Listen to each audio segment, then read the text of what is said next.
চাকৰি যেতিয়া কৰিছে চৰকাৰী বিধি নীতি নিয়ম মানি পেলাই কৰিব লাগিব নহয় এইটো চৰকাৰৰ আপত্তি বুলি নহয় এইটো ৰেগুলাৰাইজেশ্যন কৰাৰ নিৰ্দিষ্ট দেশৰ বিধি আছে নিয়ম আছে কেতিয়াও বেকডেটত কাৰণ তেওঁলোকৰ চাকৰি কন্ট্ৰেকচুৱেল হিচাপে যেতিয়া যোগদান কৰিছিল সেই ডেটত আপুনি কেনেকৈ ৰেগুলাৰাইজ কৰিব নোৱাৰে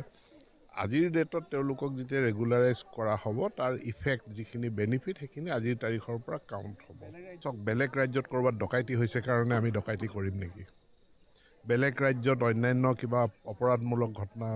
হৈছে সেইকাৰণে আমি কৰিম নেকি আমি অসমখন এখন আদৰ্শ ভাৰতবৰ্ষৰ 5খন শ্ৰেষ্ঠ ৰাজ্যৰ ভিতৰত এখন ৰাজ্য হিচাপে গঢ়ি তুলিবৰ কাৰণে চেষ্টা কৰিছোঁ গতিকে আমাৰ তুলনা কিছুমান পিছপৰা ৰাজ্যৰ লগত নকৰিব আমাৰ তুলনা আগবঢ়া ৰাজ্যৰ লগত এটা আগবঢ়া ব্যৱস্থাৰ লগত গতিকে আমি যি কৰিছোঁ সি আমি আমাৰ বিত্তীয় বিধিসন্মতভাৱে কৰিছোঁ আৰু ইয়াত আমাৰ যিসকল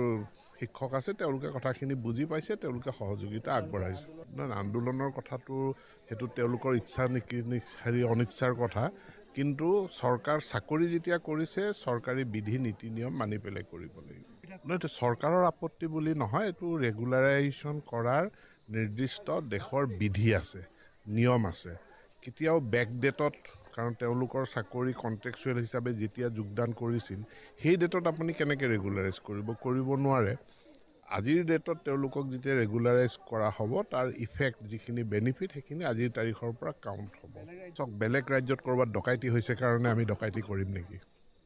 বেলেগ ৰাজ্যত অন্যান্য কিবা অপৰাধমূলক ঘটনা হৈছে সেইকাৰণে আমি কৰিম নেকি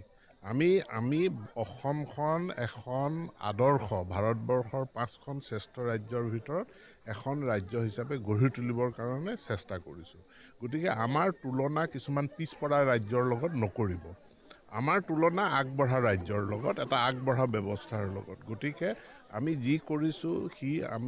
আমি আমাৰ বিত্তীয় বিধিসন্মতভাৱে কৰিছোঁ আৰু ইয়াত আমাৰ যিসকল শিক্ষক আছে তেওঁলোকে কথাখিনি বুজি পাইছে তেওঁলোকে সহযোগিতা আগবঢ়াইছে আন্দোলনৰ কথাটো সেইটো তেওঁলোকৰ ইচ্ছা অনিচ্ছাৰ কথা কিন্তু চৰকাৰ